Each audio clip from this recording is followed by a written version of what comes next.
பக்த கோடிகள் தமிழக கோவில்களுக்கு வழங்கிய 1 டன்னுக்கும் அதிகமான தங்கம். தங்க முதலீட்டு திட்டத்தில் கட்டியாக மாற்றி டெபாசிட் செய்த சிஎம் ஸ்டாலினின் மெகா மாஸ்டர் பிளான்.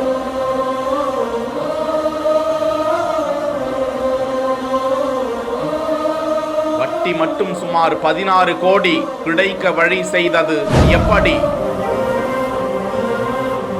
இந்து சமய அறநிலையத்துறைக்கு சொந்தமான தமிழக கோவில்களுக்கு ஏராளமான பக்தர்கள் நன்கொடை மற்றும் காணிக்கையாக செலுத்தும் தங்க நகை பொருட்களில் சுவாமிக்கு அணிவிக்க முடியாத, பயன்படுத்த முடியாத கிடப்பில் இருக்கும் தங்கங்களை ஒன்றிணைத்து 21 முக்கிய திருக்கோவில்களில் காணிக்கையாக வரப்பெற்ற பல மாற்று பொன் இனங்களில் இருந்து 1074 கிலோ, 123 கிராம், 488 மில்லிகிராம் சுத்த தங்க கட்டிகளை பாரத ஸ்டேட் வங்கியின் தங்க முதலீட்டு திட்டத்தில் முதலீடு செய்யப்பட்டிருக்கிறது.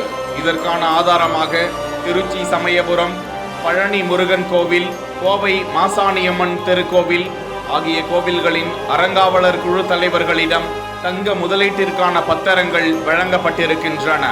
முக்கியமாக தமிழ்நாடு முதலமைச்சர் மு.க. ஸ்டாலின் தலைமையிலான அரசு 2021-2022 நிதியாண்டிற்கான இந்து சமய அறநிலையத்துறை மானிய கோரிக்கையில் கடந்த 10 ஆண்டுகளாக திருக்கோவில்களில் காணிக்கையாக வரப்பெற்ற திருக்கோவிலுக்கு தேவைப்படாத பொன் இனங்களை மும்பையில் உள்ள ஒன்றிய அரசுக்கு சொந்தமான தங்க உருக்காலையில் உருக்கி சொக்க தங்கமாக மாற்றி திருக்கோவிலுக்கு வருவாய் ஈட்டும் வகையில் வங்கிகளில் முதலீடு செய்ய ஏற்பாடு செய்து அதன் மூலம் ஆண்டு ஒன்றுக்கு திருக்கோவில்களுக்கு 17,81,36,000 ரூபாய் வட்டி தொகையாக கிடைக்க வழி செய்யப்பட்டிருக்கிறது.